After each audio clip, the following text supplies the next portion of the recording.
बिदाको समय जो कोहीलाई पनि रमाउने चाहना तीव्र हुन्छ। रमाउनका लागि नयाँ नयाँ ठाउँमा जाने, नयाँ योजना बनाउने र साथीभाइसँग भेटघाट गर्दै घुम्न निस्कनुको बेग्लै मजा हुन्छ। आफ्नो घुम्ने चाहना पूरा गर्न तपाईका लागि एउटा सुन्दर र आकर्षक गन्तव्य हुन सक्छ चितवन जिल्ला। हामीले समग्र चितवनको पर्यटनको कुरा गर्दा यहाँ 7वटा स्थानीय निकाय अन्तर्गत करिब 60वटा गन्तव्यहरू पहिचान गरेका छौँ। स्थानीय सरकार, चितवन पर्यटन विकास समिति र पर्यटन सरकारवालाहरू मिलेर कुनै स्थापित र कुनै नयाँ गन्तव्यहरू पहिचान गरिएको छ। त्यसको उद्योग वाणिज्य सङ्घ चितवनले एउटा गाइड बुक पनि प्रकाशन गरिसकेका छौँ भने हामीले चितवनको पहाडी क्षेत्र जुन ट्रेकिङको लागि एकदमै प्रख्यात छ, त्यहाँको चेपाङ संस्कृति, सूर्योदय, एकदमै नौलो अनुभूति दिने हिमाल श्रृङ्खलाका दृश्यहरू एउटा मार्केट हो भने दोस्रो विश्वमै परिचित विश्व सम्पदा सूचीमा सूचीकृत चितवन राष्ट्रिय निकुञ्जको मुख्य प्रवेशद्वार सौराहा एउटा महत्त्वपूर्ण गन्तव्य हो, जहाँ जङ्गल सफारी, बोटिङ, जिप ड्राइभ, धेरै किसिमका नेचुरल इको टुरिज्मसँग सम्बन्धित क्रियाकलापद्वारा पर्यटकलाई आनन्द दिन्छ। त्यस्तै तेस्रो मार्केट हामीले चितवनको धार्मिक पर्यटनलाई लिएर हेर्न सक्छौँ। यहाँ देवगाड धामदेखि लिएर गणेश धामसम्म अनि वाल्मिकी आश्रमदेखि 5 पाण्डवसम्म चितवनका धेरै धार्मिक गन्तव्यहरू छ।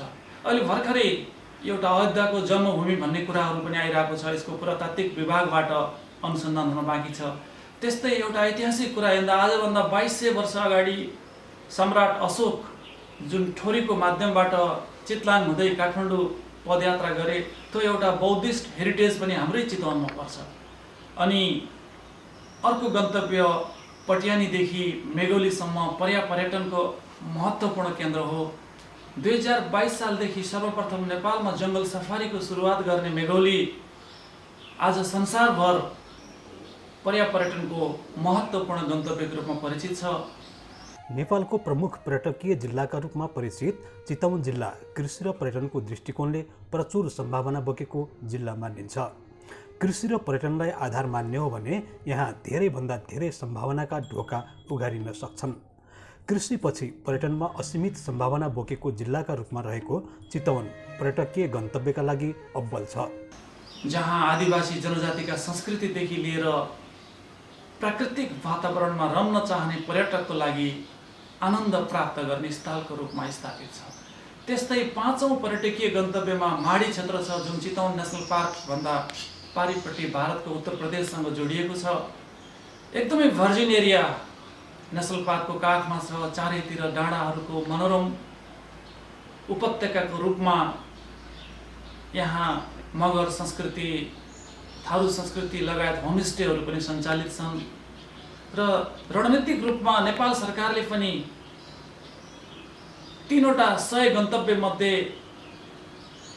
चितवनमा 3वटा गन्तव्यहरूलाई पारेको छ।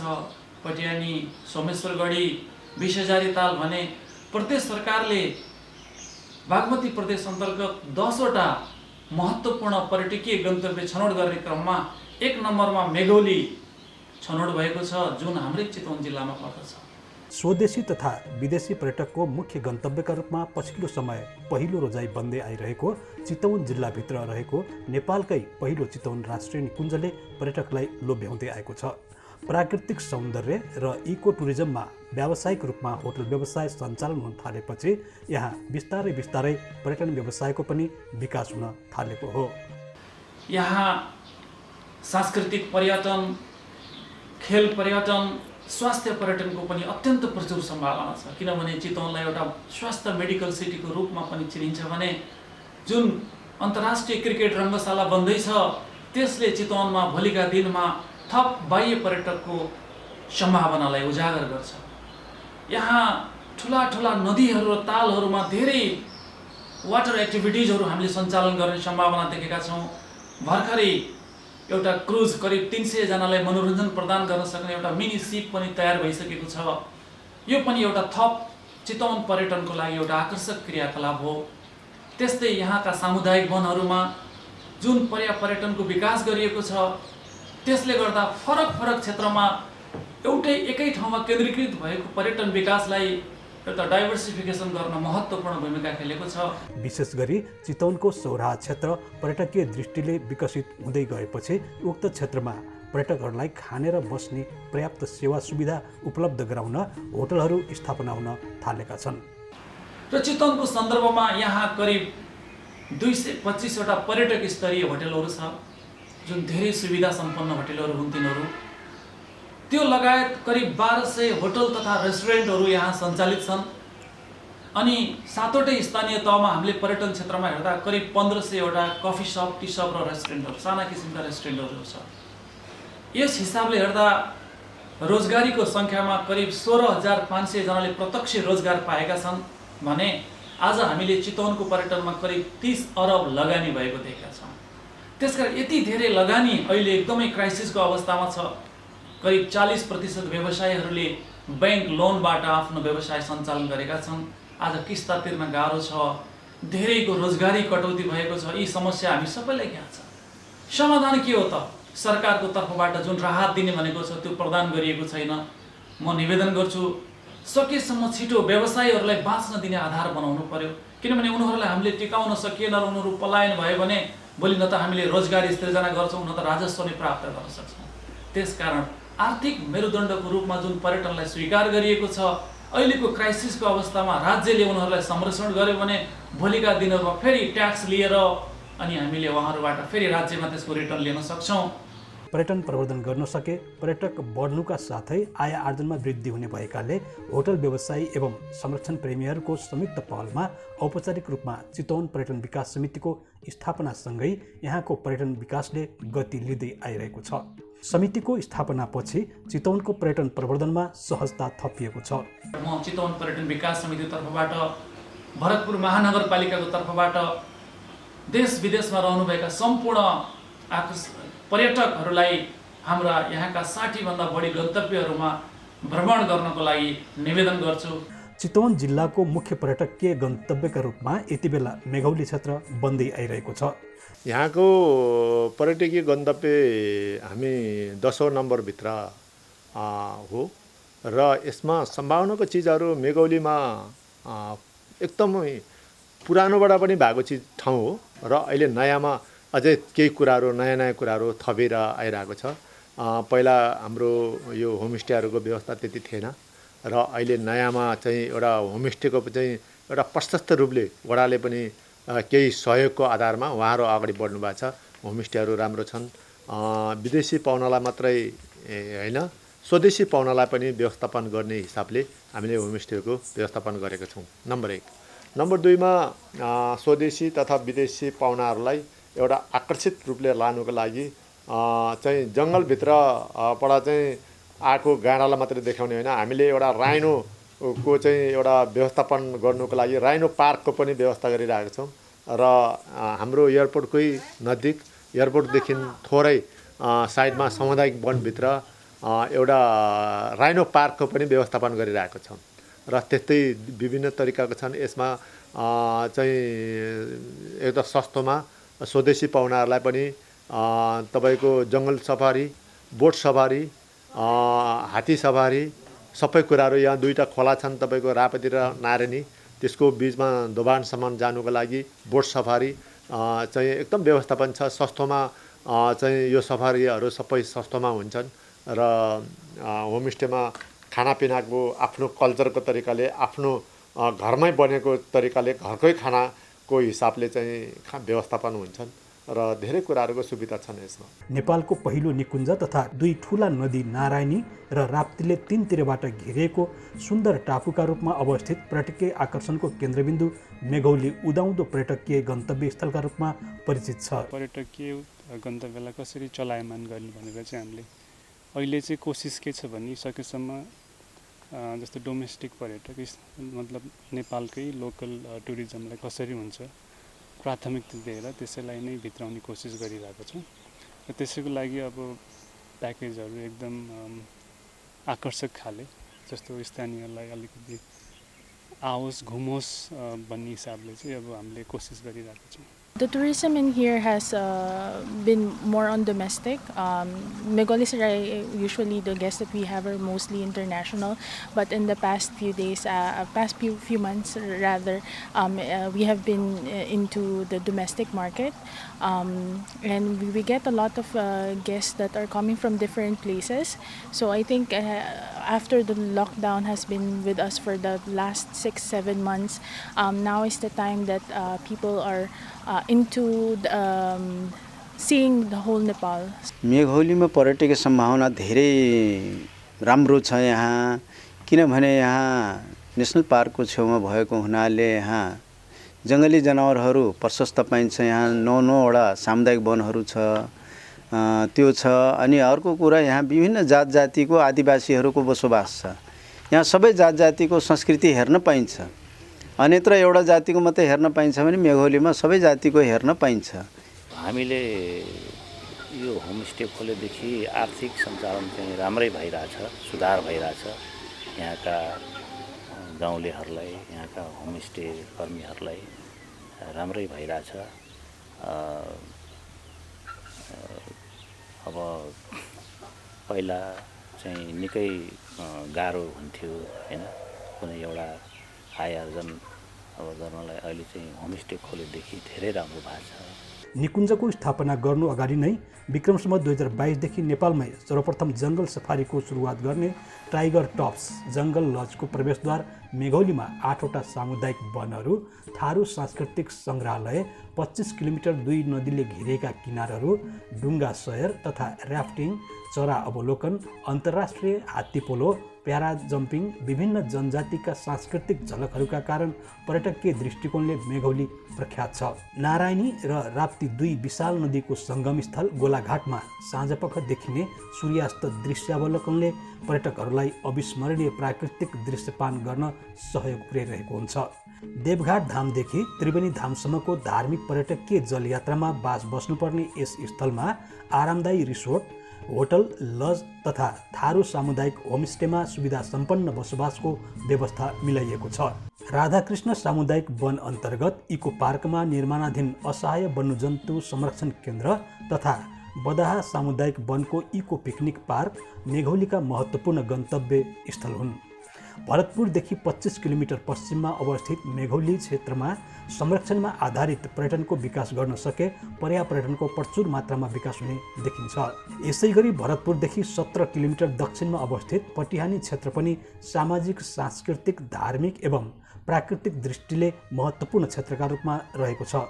निकुञ्जको काखमा अवस्थित यस पर्यटकीय गन्तव्य स्थल महाभारत पर्वतको भूभागमा मौसम अनुसार पाइने चरीचरणदेखि दुर्लभ वन्यजन्तुको लागि प्रख्यात छ। यहाँ आदिवासीहरूको बसोबास रहँदै आएको छ।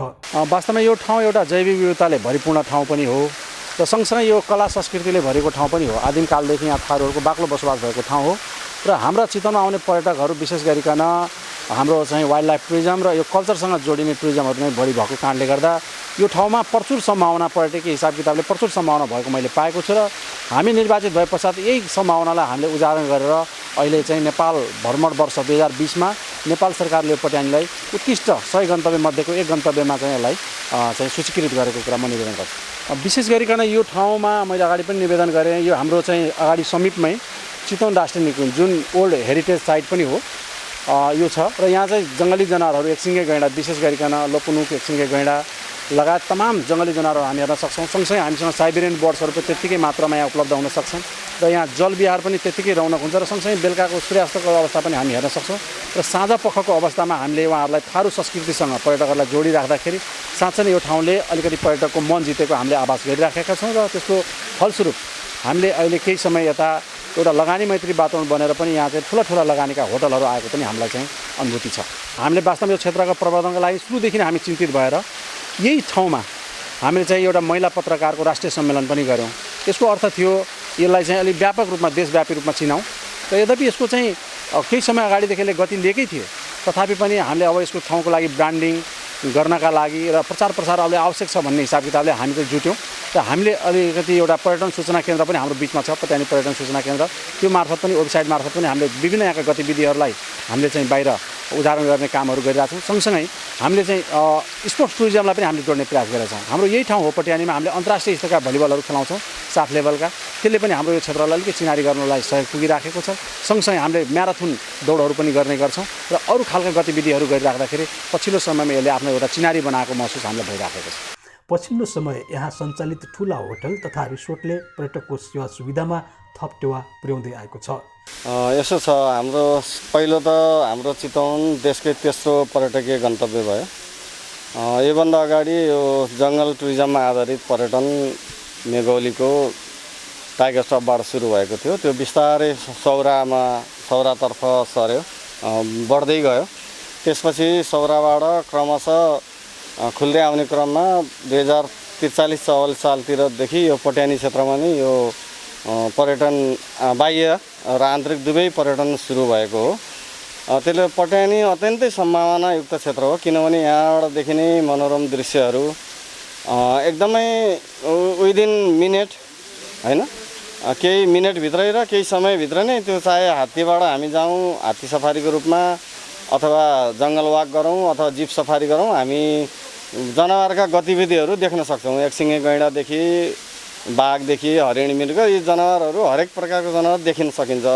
यो जङ्गल पर्यटनमा आधारित पर्यटन भएको, त्यसले गर्दा पटियानीमा देख्न सकिने नै एउटा पहिलो हाम्रो कुरा रह्यो र त्यसले गर्दा पनि बाह्य तथा आन्तरिक पर्यटकहरू आकर्षण भइरहनु भएको छ। हामी अब यो प्रचुर सम्भावना भएको क्षेत्र हो भन्दा पनि हामीले विगतमा अब असङ्गठित तरिकाले गरिरहेका थियौँ भने पछि हामी तत्कालीन पटियानी गाउँ विकास समितिको पहलमा पटियानी पर्यटन विकास समिति गठन गरिसकेपछि हामीले 2068 सालमा यो भूगोललाई परिचित गराउनुपर्छ, केन्द्रीय ढङ्गले नै परिचित गराउनुपर्छ भनेर प्रथम पटियानी पर्यटन महोत्सव मुलुकको तत्कालीन पूर्व प्रधानमन्त्री पुष्पकमल दाहाल प्रचण्डबाट बाहुलीबाट उद्घाटन गरिसकेसँगै हामी पटियानीका गन्तव्यहरू गराउने क्रममा पहिले हामीले अन्तर्राष्ट्रिय भलिबल प्रतियोगिता, राष्ट्रिय भलिबल प्रतियोगिता, अन्तर्राष्ट्रिय प्रथम मेयर कप प्रतियोगितादेखि लिएर सीतामाई मेला, कमल पोखरी मेला, बेलोद खेचेरा महोत्सव, यी विभिन्न चरण गरेर कहिले हामी क्रिसमस कार्यक्रम, कहिले गाडा दौड प्रतियोगिता, यो विभिन्न चरण चरण गर्दै हामी अब यसलाई एउटा बनाउनुपर्छ भन्ने ढङ्गले एउटा सिङ्गो साबिक पटियानी गाविस सिङ्गो ढङ्गले ल्याएको थियो र एउटा संरचना गर्नुपर्छ। हामी एउटा गन्तव्य हो, नेपालको प्रमुख गन्तव्यहरूमध्ये एउटा बनाउन सकिन्छ, एउटा केन्द्र बनाउन सक्छ भन्ने ढङ्गले भरतपुर महानगरपालिका पनि हाम्रो यो भूगोल हिजो विगतदेखि त हामीसँग आइरहेको परिवेश र सकारात्मक ढङ्गले गर्दा यो अम्ब्रेला स्टेट बनाउन महानगरपालिका, हामी स्वयं पर्यटन समिति, यहाँका स्थानीय ठुला तथा साना होटलवालाहरू साथीहरू एकरूपता भयौँ। आज अम्ब्रेला स्टेट बनाएर आज योदेखि हामी चाहे प्रत्यक्ष अप्रत्यक्ष ढङ्गबाट धेरै गन्तव्य सँगसँगै हामीले यो योजना गर्ने क्रममा अगाडि वा पछाडि ढङ्गलाई रहेर योजना गरेका छौँ। यहाँहरूलाई के भने नागरिक सत्र 2035 सालमा स्थापित भयो। यो इनसाइडको होटल भएको हुनाले यो धेरै पुरानो होटल हो र इको टुरिज्ममा यसले धेरै योगदान पुर्याएको छ र अहिले पनि यो सञ्चालनमा छ। यसलाई चाहिँ हामीसँग 52वटा रुम र 4वटा हात्ती, जिप सफारी होइन, क्यानो र ऊ चाहिँ वाक, यी सबै प्रोग्रामहरू हुन्छन् र हामीसँग 104 जना क्षमता गेस्टहरूलाई चलाउन सक्ने हाम्रो क्षमता भएको हुनाले यसमा इको टुरिज्ममा हाम्रो बढी लगनशीलता छ। शान्तरपिस ठाउँ छ। पर्यटकको हामीले चाहिँ अहिले फरेनर्सहरू त्यस्तो छैन। हाम्रो अस्ति हाम्रो लोकल रेजिडेन्ट्सहरू अब 4 जना आउनुभएको थियो। त्यो बाहेक हाम्रो चाहिँ अहिले हामीहरू नेपाली इन्टरनल पर्यटकमा हामीले डिपेन्ड हुनुपर्ने अवस्था छ र त्यसमा चाहिँ हामीले सकेसम्म चाहिँ नि हाम्रो लोकल पर्यटकलाई नै टार्गेट गरेर त्यसमा रिलायबल टुरिज्म भनेर हामीले त्यसमा चाहिँ गर्न लागेछौँ र त्यसमा चाहिँ हाम्रो अब रेट्सहरू पनि अब त्यही अनुसारले गरेका छौँ हामीले। स्थानीय तहद्वारा सञ्चालित विदेशी लवजमा स्थापित अम्ब्रेला स्ट्रिट यति बेला यहाँ आउने आन्तरिक तथा बाह्य पर्यटकलाई आकर्षित गर्न सफल भएको मानिन्छ। चितवन जिल्लाकै आन्तरिक तथा बाह्य पर्यटकहरूका लागि महत्त्वपूर्ण गन्तव्य सौराहा चितवन राष्ट्रिय निकुञ्जको प्रवेशद्वारका रूपमा परिचित छ। सौराहा देशकै तेस्रो पर्यटकीय गन्तव्य पनि हो। वन र वन्यजन्तुकै कारण सौराहा विश्वमाझ चिनिएको छ। भरतपुरदेखि करिब 18 किलोमिटर पूर्व दक्षिणमा अवस्थित यस क्षेत्रमा बाघमारा सामुदायिक वन तथा निकुञ्जमा हात्ती सहर, राप्ती नदीमा हात्तीसँगै नुहाउने एवं डुङ्गा सहर, थारू सांस्कृतिक सङ्ग्रहालय तथा जैविक सूचना केन्द्र अवलोकन, हात्ती प्रजनन केन्द्र एवं गाउँ भ्रमण जस्ता क्रियाकलापहरूबाट पर्यटकहरूले मनोरञ्जन प्राप्त गर्दै आइरहेका छन्। सौराहा क्षेत्रमा आउने पर्यटकहरूलाई जिल्लाका अन्य गन्तव्य स्थलसम्म पुर्याउन सके पर्यटककोल बसाइ अवधि वृद्धि भई समग्र आर्थिक विकासमा सकारात्मक प्रभाव पार्ने निश्चित छ। अब यो भन्नुपर्दा पर्यटन क्षेत्रको विकासको लागि भन्नुपर्दा यो वास्तवमा भन्नुपर्ने राज्यले हेर्न पर्ने हो। हुन त हामी पनि राज्यको एउटा सानो अङ्ग त हौँ नै, तर हाम्रो स्थानीय सरकारले मात्रै यो क्षेत्रको पर्यटन क्षेत्रको समग्र विकास गर्छु भनेर चाहिँ अलिकति गाह्रो पर्ने अवस्था छ, गाह्रो पर्छ। त्यसले गर्दा यो प्रदेश सरकार अथवा सङ्घीय सरकार पर्यटन मन्त्रालय स्वयंले नै एउटा नीति बनाएर अब तेस्रो पर्यटकीय गन्तव्य सौराहालाई कसरी अब अगाडि बढाउने त भन्ने एउटा नीति यहाँ भएका पर्यटन व्यवसायीहरूसँग सल्लाह सुझाव लिएर एउटा नीति बनाएर अगाडि बढ्नुपर्ने जस्तो मैले पाएको छु। र स्थानीय सरकारको हकमा भन्नुपर्दा वडाले अब यस क्षेत्रमा रहेका पर्यटन व्यवसायीहरूलाई सक्दो सेवा र सुविधा केबाट कसरी गर्न सकिन्छ भनेर हामीले बारम्बार पर्यटन व्यवसायी साथीहरूसँग बसेर छलफल त गरेका छौँ र हामीबाट निक्लिएको छलफलबाट निक्लिएको निचोड हामीले प्रदेश अथवा सङ्घमा पठाउने गरेका छौँ। यो व्यवसायको हकमा यो दर्ता भएर जानेमा चाहिँ लगभग 80वटा जति रेस्टुरेन्ट छन् र आउने हकमा चाहिँ अब हिजोका दिनमा चैतदेखि अब यो लगभग असोज महिनाबाट त अलिकति केही देखिएको छ। त्योभन्दा अगाडि त अब हामीले त्यो एकदमै यो हामीलाई मात्र होइन यो विश्व नै ठप्प भएको अवस्थामा धेरै नै मार त हामी चपेटामा त एकदमै छौँ। अब अहिले हामीले एउटा कस्तो खालको प्याकेज जति चाहिँ पहिला दिँदै आएको प्याकेज थियो त्यो प्याकेजमा चाहिँ हामीले आन्तरिक पर्यटकलाई भित्राउनुको लागि यो कोभिड-19 चाहिँ प्याकेज भनेर 25देखि 30% छुट दिएर चाहिँ हामीले त्यो एउटा प्याकेज निकाल्दैछौँ। त्यसमा चाहिँ हर कार्यक्रममा हामी चाहिँ कार्यक्रमअनुसारको हामी छुट दिन्छौँ र त्यो प्याकेज चाहिँ होटलको स्तरअनुसारको उहाँहरूले पनि त्यसलाई चाहिँ मेन्टेन गरेर 25देखि 30% चाहिँ बिचमा चाहिँ छुट दिएर चाहिँ त्यो एउटा प्याकेज निकाल्छौँ होइन। अब आउने नेपाली या आउने आन्तरिक पर्यटकले कस्तो खालको चाहिँ होटल चुज गर्नुहुन्छ, कस्तो खालको प्रोग्राम गर्न चाहनुहुन्छ त्यो प्रोग्राम अनुसारको हेरेर चाहिँ कुनैमा 20%, कुनैमा 25%, कुनैमा 30% छुटसहितको चाहिँ एउटा प्याकेज हुन्छ। त्यसमा हामीले स्पष्टसित चाहिँ खुलाएर चाहिँ राखेका हुन्छौँ र त्यो प्याकेज भनेको हामीले लामो समयसम्म भन्दा पनि खालि रिकभर हुने तरिकाले चाहिँ केही समयको लागि 2 महिना, 4 महिना, 5 महिना, म्याक्सिमम 6 महिनाको लागि चाहिँ हामी एउटा प्याकेज लिएर चाहिँ अगाडि बढ्छौँ। त्यो प्याकेजले पक्कै पनि आन्तरिक पर्यटकलाई एउटा चाहिँ राम्रो खालको चाहिँ सरल तरिकाको सस्तो किसिमको चाहिँ सौराहामा आएर बस्ने घुम्ने वातावरण मिलाउँछ भनेदेखि हामीलाई पनि हाम्रो व्यवसायलाई चाहिँ अलिकति उकास्न, अलिकति चाहिँ ऊर्जा दिनको लागि चाहिँ यसले टेवा पुर्याउँछ। अब हामीले यहाँ रहेको अन्य सङ्घ संस्थासँग एउटा सामूहिक मिटिङ बसिरहेका छौँ। हामी केही यो बेलामा सस्तो एउटा प्याकेज पनि दिने हो कि के एट्र्याक्सनको लागि भनेर तयारी भइरहेको छ। त्यो हामीले घोषणा गर्न बाँकी छौँ। हामी आन्तरिक रूपले रेस्टुरेन्टमा जसरी हाम्रो रेवानमा आबद्ध सदस्यहरूले 15% खानामा छुट दिने मेनुमा जुन छ त्यसमा भनेर हामीले अगाडि सारेका छौँ। यहाँका होटलहरूले पनि छुट दिने भनेको यहाँको प्रकृति हेरेर 30% सौराहामा अहिले सस्तो प्याकेज एउटा निकाल्ने भन्ने भएर त कुनैमा 15%, कुनैमा 10%, कुनैमा हेरेर अब रुमहरूमा 30% दिने गरेर अगाडि एउटा सार्ने योजना राखेका छौँ। त्यो कारणले गर्दाखेरि यो दसैँ तिहारलाई यो छुट गर्न सक्यो भने पनि ल सौराहा यतिखेर घुम्न जाउँ, सस्तो पनि छ र सौराहालाई अलिकति सपोर्ट पनि हुन्छ भन्ने हिसाबले आन्तरिक पर्यटकहरूको चहल पहल हुन्छ भन्ने हामीले आशा लिएका छौँ। चितवन जिल्लामा रहेका अन्य धेरै पर्यटकीय स्थलको समुचित विकास र प्रवर्धन गर्नका लागि आम सरोकारवालाको ध्यान केन्द्रित हुन सके यहाँको मात्र नभई समग्र मुलुककै पर्यटनमा सुनौलो बिहानी छाउनेछ र विश्वकै उत्कृष्ट पर्यटकीय गन्तव्यका लागि ढोका खुल्ने विश्वास गर्न सकिन्छ। यसबाट आम नेपालीको शानलाई विश्वमा स्थापित गराउन कोसेढुङ्गा साबित हुने निश्चित प्राय छ।